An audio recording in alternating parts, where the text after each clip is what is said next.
हर खबर बुलेटिन की शुरुआत करेंगे खास खबरों के साथ।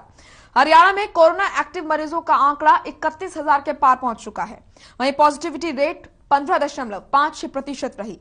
बुधवार को हरियाणा में 6,883 नए केस सामने आए हैं, जबकि गुरुग्राम, अंबाला, भिवानी में एक कोरोना संक्रमण की वजह से मौत भी हुई है। वहीं पिछले 24 घंटे में ओमिक्रॉन के 7 नए केस सामने आए हैं। बुधवार को कोरोना जांच के लिए 46,809 सैंपल लिए गए। हरियाणा में नए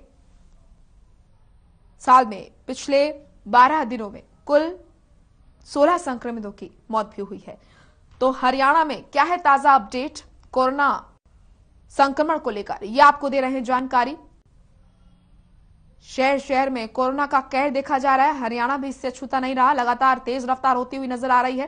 क्या है डेथ रेट और कितने लोग ठीक हो रहे हैं और कितने लोग इसकी जद में आ रहे हैं, ये ताजा अपडेट आपके सामने।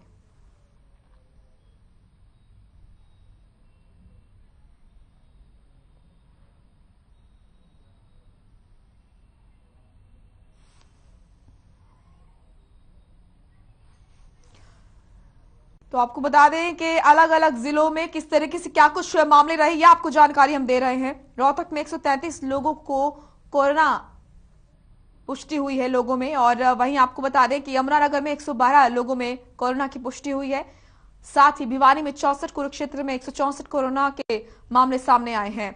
वहीं बात करें अगर महेंद्रगढ़ की, तो यहां पर 46, जींद में 93, रेवाड़ी में 51 संक्रमित मिले हैं, और झज्जर में 141, माफ कीजिएगा, फतेहाबाद में 19, कैथल में 21 कोरोना के संक्रमित मिले हैं। वहीं इसी के साथ पलवल में 22, चरखी दादरी में 16, नूह में 25 नए संक्रमित मिले हैं। तो हरियाणा प्रदेश में किस तरह के हैं हालात, क्या है ताजा अपडेट, ये आपको जानकारी दे रहे हैं। अलग अलग जिलों की ये जानकारी, कहां पर कितने एक्टिव मरीज मिले हैं और पॉजिटिविटी रेट 15.56% रही है। हरियाणा में पिछले 24 घंटे में कोरोना के कितने मामले सामने आए, ये आपको जानकारी दे रहे हैं। तो वहीं आपको बता दें कि लगातार रफ्तार तेज होती हुई नजर आ रही है। गुरुग्राम में 2,704 नए कोरोना संक्रमित मिले हैं। फतेहाबाद में 1,037 नए कोरोना के संक्रमित मिले हैं। वहीं आपको बता दें कि लगातार अगर हम बात करें कोरोना संक्रमण की, वो भी हरियाणा में, तो लगातार मामले बढ़ते हुए नजर आ रहे हैं। सोनीपत में 252 लोगों में कोरोना वायरस की पुष्टि हुई है। करनाल में 372 लोग कोरोना पॉजिटिव पाए गए हैं। पानीपत में 223 नए मामले सामने आए हैं, और पंचकुला में 734 कोरोना के मामले सामने आए हैं। अंबाला में 444 लोगों में कोरोना की पुष्टि हुई है। सिरसा में 56 लोगों में कोरोना वायरस की पुष्टि हुई है। रोहतक में 133 लोगों में कोरोना वायरस की पुष्टि हुई है, और लगातार कोरोना संक्रमण जो है वो अपने पैर पसारता हुआ प्रदेश में नजर आ रहा है। प्रशासन और शासन इसको लेकर अलर्ट हो चुका है। वहीं जनता को भी लगातार जागरूक किया जा रहा है। वैक्सीनेशन अभियान भी लगातार तेज किया जा रहा है। संसाधनों की जहां पर कमी है वहां पर संसाधनों को रखा जा रहा है, ताकि आने वाले समय में लोगों को दिक्कतों का सामना ना करना पड़े। वहीं लगातार हर खबर भी आपसे अपील करता है कि आप भी स्वच्छता और सतर्कता का ध्यान दें, क्योंकि स्वच्छता और सतर्कता ही एकमात्र उपाय है इस वायरस से जीतने का।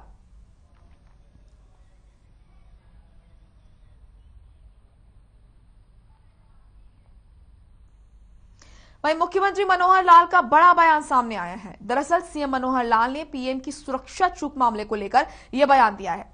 सीएम मनोहर लाल ने कहा है कि एक स्टिंग ऑपरेशन से यह साफ हो चुका है कि सीआईडी की रिपोर्ट थी कि मौसम खराब हो सकता है। प्रधानमंत्री के लिए वैकल्पिक मार्ग की व्यवस्था की जानी चाहिए थी, लेकिन वैकल्पिक मार्ग की व्यवस्था करना तो दूर, किसान नेताओं को साफ निर्देश दिए गए कि कैसे प्रधानमंत्री का रास्ता रोका जाना है।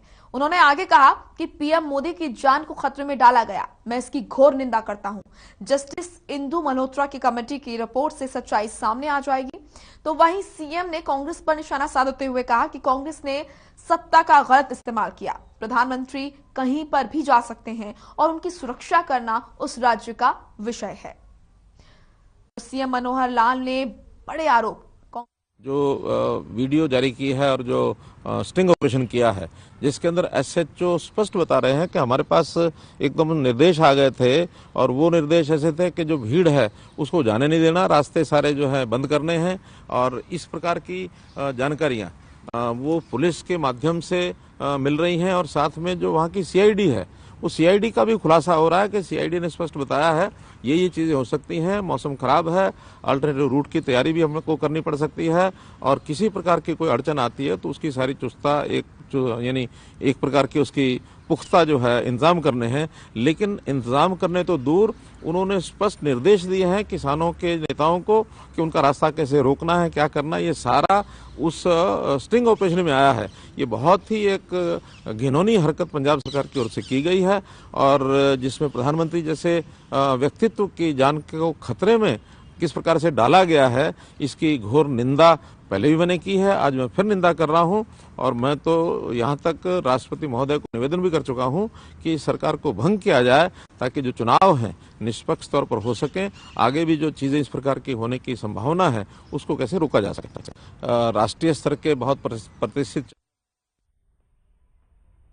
वहीं प्रदेश के मुख्यमंत्री मनोहर लाल ने राष्ट्रीय युवा दिवस के मौके पर बाबा नेशनल यूथ अवार्डी को खेल विभाग में रोजगार दिए जाने की घोषणा की। इसके साथ साथ उन्होंने 10,000 से ज्यादा आबादी के 125 गांवों में कमल क्लब बनाकर युवाओं को जोड़ने का भी ऐलान किया। मुख्यमंत्री ने बुधवार को स्वामी विवेकानंद जयंती पर भारत विकास परिषद हांसी की ओर से आयोजित रक्तदान शिविर के कार्यक्रम में वर्चुअली संबोधित कर रहे थे, जिस दौरान उन्होंने ये घोषणा की।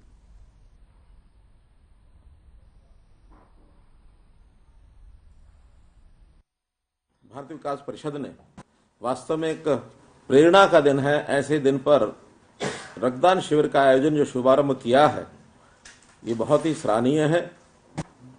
प्रेरणादायक दिन इसलिए है कि हम जानते हैं कि 12 जनवरी स्वामी विवेकानंद जी का ये जन्मदिन होता है।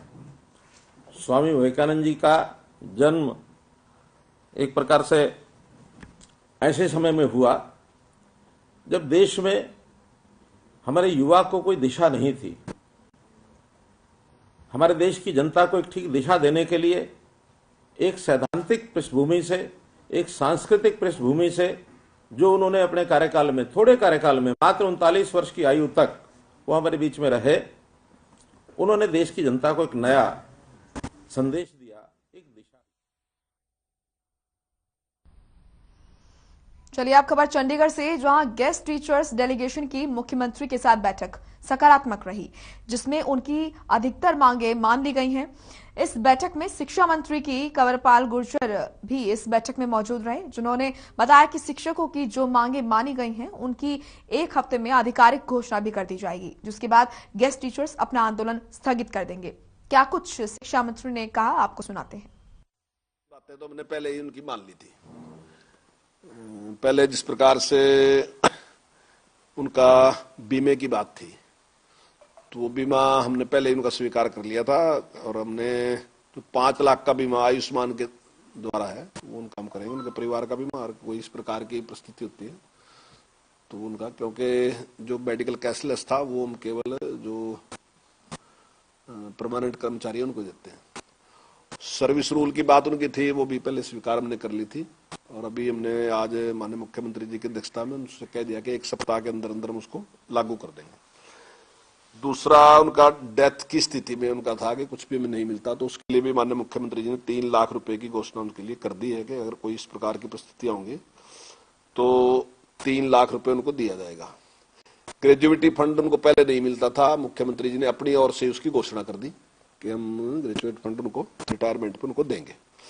और इसी प्रकार माननीय मुख्यमंत्री जी ने कहा है कि भी साल में 10,000 रुपए किसी माध्यम से हम उनको लाभ देंगे और 1 साल में 10,000 रुपए देने का सरकार ने स्वीकार कर लिया। तो ये सारी बातें और जो सर्विस रूल थे वो मैंने बता ही दिया आपको। खबर चंडीगढ़ से है, जहां पंचकूला के साकेत अस्पताल को करनाल के कुटेल में शिफ्ट करने जा रही है सरकार। आपको बता दें कि इसकी जानकारी प्रदेश के स्वास्थ्य मंत्री अनिल विज ने दी है और यह अस्पताल किसी सोसाइटी के तहत चल रहा था, जिसे अब हरियाणा सरकार चलाएगी। इसके साथ ही विज ने पीएम की सुरक्षा मामले में कहा, पीएम की सुरक्षा में चूक हुई है, ये स्टिंग ऑपरेशन में साबित हो चुका है। सब कुछ दूध का दूध और पानी का पानी हो गया है। अब किसी के मन में शंका नहीं रही कि पंजाब सरकार ने जानबूझकर पीएम की सुरक्षा में चूक की है। हरियाणा के लिए एक नई नर्सिंग पॉलिसी बनाई गई है, जिसके तहत नर्सिंग स्कूल चलाने के लिए नर्सिंग स्कूल का 100 बेड का अपना अस्पताल होना अनिवार्य है।